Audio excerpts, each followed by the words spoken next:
محاز أمس حدا ودي تلالا يمو تتحيزم أب حدا سموز بلبوتا يخدم برقص نابتبوتا مخاد أنتي سعبين كم زخل زحاسبتو نقر أنا برن جناخ محاز أون مس أسلز نبرت بحافش دم أربعة تسباس لز نبرو كقات منيخ إليلا زقمتو نقر أنا برن ويوم حاز أجن مس أركا تدقاقمي صوتا ركب تفتسم سلز نبرت نأركو كتكون إلى ألالاتهم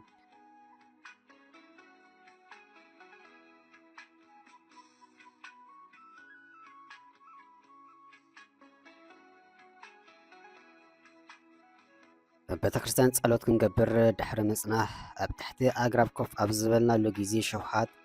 ጸጸኒሓ ክትነብእን ክትንኽናኽን ረኣኽዋም ስቅብል ሕልናይ ስለ ዘየፍቀደለይ ናብኣ ቀሪበ ዳሓንድኺ እንታይ ክሕግዘኪ ኢላ ሓተትክዎም ንሳ ድማ ሸውሓተይ ተኣጽዩ እታ ብክንደይ ግድል ዝበልዓ እኳ ንእሽተይ ምግቢ ከዓ ንኻልኢቱን ኣብ ውሽጠይ ኣይትቆመለን ኢላ ብብኽ ያጠናኽናኸት ምድረዚ ንብኣታ ሶፍ ተሓፍክዎም ተቐቢላ ነብኣታ ድሕሪ ምድራዝ እንታይ ኮን ሓይሚ ክኸውን ገለዶ ኢላ ዘረባ ኣቋረፀት ፅንሕ ኢላ ግን እዚ ተሪእዮታት እዋናዊ ለውጢ ኮይኑ እምበር ሕጂ ብዕድመ ጓል 16 ዓመት ኮይኑ ኣለኹም ጓል 14 ዓመት ካብ ዝኾን ጀሚረ ክሳብ ሎሚ ድቃስ ዝበሃል ካባይ ካብ ዝሓድም ነዊሕ ገይሩሎም ሂወት ንኣይ እንታይ ትርጉም ኣለዋ ምንባር ንኣይ እንታይ እናበለት ብምረት ተዛረበትኒ ጉዳያ ጽኒልካ ከም ምስማዕ ክሳብቲ ዘርብሓ ኣቕመይ ዘፍቀዶ ምኽሪ ኣጽንዩ ዝሕዘኒ ስለ ዝኾነ ብባሕሪእካ ጓል ኣንስተይቲ ክትሽገርን ኣቕላ ኣጽቢባ ብምረት ክትዛረብን ስለ ዘይፃወር ጥብቕ ኢለ ክሰምዓ ብርቱዕ ድሌት ሓደረኒ ገለ ክበርሑለይ ዝደልዮም ሕቶታት እናቕረብኩ ዕላል ክትቀጽል ደረኽዎም በመጀመሪያ ህይወት ንኣኸ ትርጉም ከም ዝህልዋ እትገብር በዓል ህይወት ከም ዘይኮነ ትፍለጢ ባዕልኻ ተጸብቕያን ተኽፍእያን ስለዚ ምንባርኪ ክጽብቕን ዕድመኺ ድማ ብሓጎስ ንቕድሚት እናገስገሰ ትርጉም ከም ዘለኪ ክተርእዮ ትኽእል ኢኺ በዚ መሰረት ንስኺ ዋላ እኳ ከምዚ ኢልኪ ብምረት ክትበኺ ዘገደደኪ ጉዳያት እንተሓለወኪ ትርጉም ዘለክን ብሉፅ ወይ ዝሓይሽ ህይወት ክትነብሪ እትኽእል ሰብ ኢኹሞ ሞራልኪ ሃፍ ኣቢልኪ ንቅድሚት ሕሰቢ ካብተን ክትነግረኒ ከለኺ ዝጠቐስኪን ክልተ ነጥብታት ሕቶታት ከበግስ እዞም ክጠቕስዮም ፀንሐኺ ምልክታት ሕማም ናብ ሕክምና ብምኻድ እዮም ክፍለጡ ዝኽእሉ እሞ ናብ ሕክምና ከይድክዶ ብምባል ሓተትክዋም ሕክምና ኣይጠቐሰለይ ክኸይድ ኣይደለን ብምባል ሕቶይ ዳርጋ ከይወድኣኹ ብስምዒት መለሰትለይ እሂ እንተተረኽቡ ሕክምና ዘይኸይድ ደኣ ፀገምክ እንታይ ድዩ ክብል ሓተትክዋ እንደ ፀገመ ብዙሕ ኢላ ዝንድሕሪ ምባል ሓንደበት ከይከውን ከዓ ፈሪሓ ኣለኹ ድሕሪ ምባል ተናኽኒኻ በኸየት ኣጆኺ ኢለ ንቁሩብ ግዜ ስምዒታ ክተውፅእ ዕድል ሓብክዎም ቁሩብ ፅንሒ ኢላ ግና ስምዓኒ እንዶ እንተሰሚዖም እንታይ ክገብሩን ይኽእሉ ብምባል ዝኾነ ሓሳባት ከተሓዞ ዘይኽእል ግን ከዓ ብውሽጣ ተጀሚሩ ዝነበረ መቐፀልትኡ ዘረባ ምዃኑ ተረድኤ ብግልፂ ክትዛረብ ዘኽእለ ዕድል ክፈጥረላ ብውሽጢ ሓሰብኩም ሸውሓት ሓንሳብ መፅን ክስምዐኒ ብዙሕ ሕውስውስ ዝበለ ዘረባ ክትዛረብኒ ዘለኺ እዚ ድማ ብውሽጢኺ ገለ ትብልዮ ነገር ከም ዘለኪ ዘርኢሙ በጃኺ ብግልፂ ንገረኒ እዚ ኣቐዲመ ዝሓተትኩኺ ሕቶ ንግደፉ ካልእ ክሓተኺ ካብ ጓል 14 ዓመት ጀሚርክ ድቃስ ካባኺ ከም ዝሓደመ ነጊርክኒ ክሳብ ክንዲ ዝድቃስ ዝኸልኣኪ እንታይ እቲ ፀገም ክብል ሓተትክዎም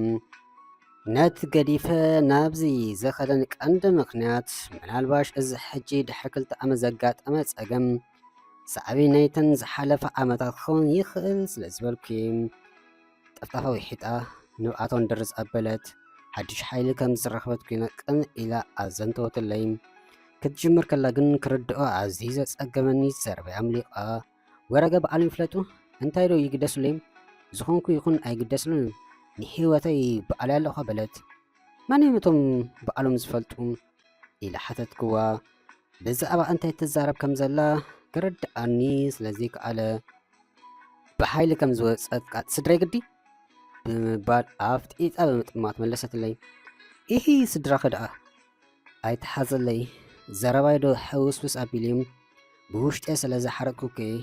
ብኣይ ዘይግደሱ ስድራዮም ዘለውኒ ብፍጹም ጉዳይ ኣይገብሩን እዮም። ኣብዚ ኩሉ ፀገም ዝወደቅኩ ድማ ብሰንኩም ኢላ ኩለቲ ዘላቶ ኩነታትን ዝነበራ ፀገም ኣዕለለትኒ። እዛ ቆልዓ ዘጋጥማ ነገር ኩሉ ብሰንኪ ቁልዕና ስለ ዝኾነ ሕጂ ነፍሲ ፀራ ዘላ ወለዳ ግን ብፍጹም ኣይፈልጡን እዮም። እዚ ሕጂ ዘላቶ ኩነታት ቅንሲ ትሕቲ ዕድመ ሳዕቤን ናይቲ ቅድሚ 2 ዓመት ዝጀመረ ጌጋታት እዩ። መሓዝኣ ምስ ሓደ ወዲ ተላላይ እሞ ተተሓሒዞም ኣብ ሓደ ጽምው ዝበለ ቦታ ይኸዱ። ብርግጽ ናብቲ ቦታ ምኻድ እንታይ ሳዕቤን ከም ዝኽእል ዝሓሰበቶ ነገር ኣይነበረን። ግናኸ መሓዝኣውን ምስኣ ስለ ዝነበረት ብሓፈሻ ድማ 4 ሰባት ስለ ዝነበሩ ከጋጥመኒ ይኽእል ኢላ ዝገመተቶ ነገር ኣይነበረን። ወዮ መሓዝኣ ግን ምስ ኣርካ ተደጋጋሚ ፆታ ርክብ ትፍጽም ስለ ዝነበረት ንኣርኩ ክትከውን ኢላ ኣላልያታም። ኣብቲ ጽምዋ ቦታ ኣእዊኻ ክረዳእካ ዝኽእል ሰብ ዘይርከበሉ ኣግራብ ዝበዝሖ ስፍራ ፍቓዳውን ከሓተተ ጥራሕ ዘይኮነ እናፈራርሐ ናብ ፆታ ርክብ ደፋፋኦም። እዛ ቆልዓ እዚኣ ኣካላታ ጉልበት ዝበለ ልቦናኣ ግን ብዙሕ ዘይማዕበለ ዕድሜኣ ከዓ ተሓቲ ስለ ዝነበረ ነቲ ፍጻመ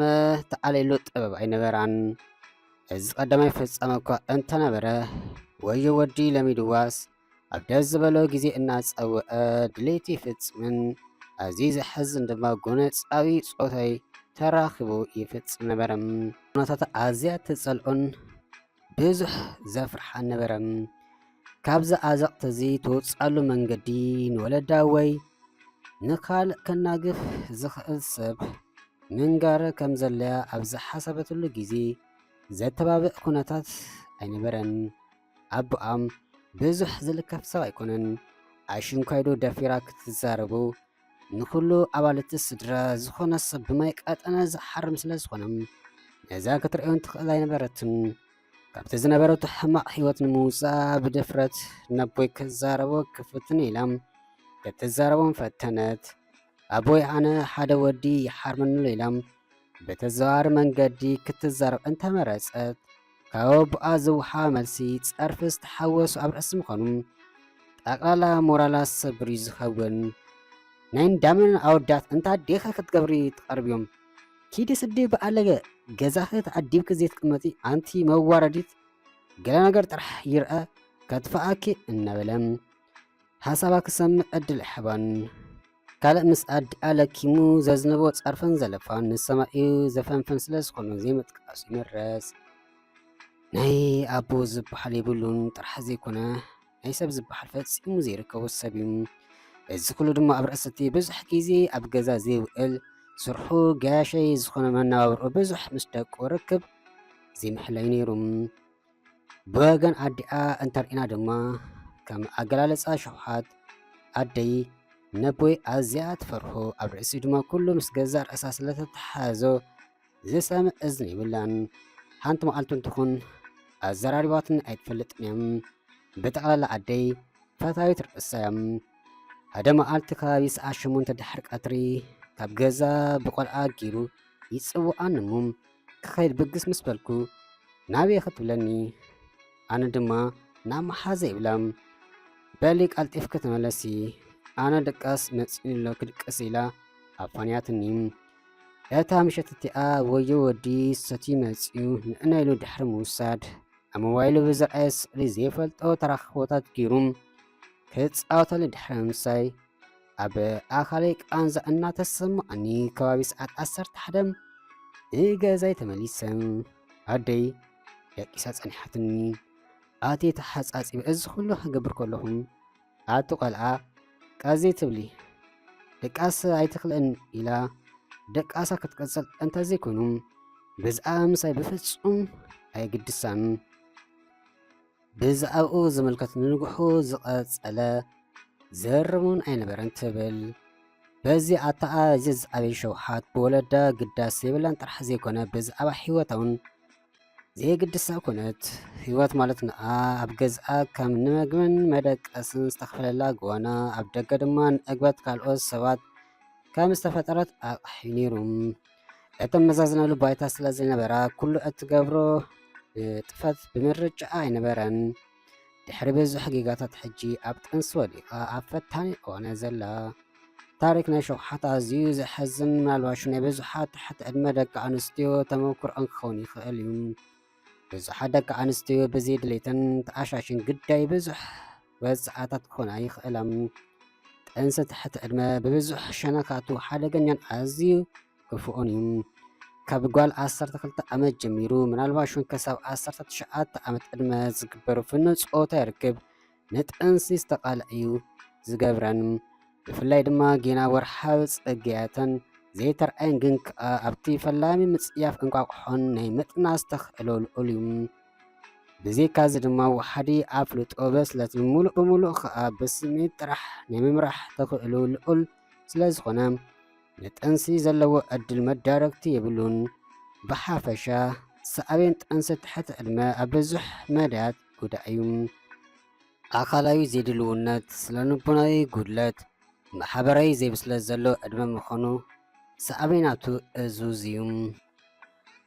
ሸውሓት ድሕሪ ምስ ወለዲ ዝተገበረ ምክክርን ኩለቶም ተረዲእዎም ዝገበሮም ኣረምታን ጉዳያታ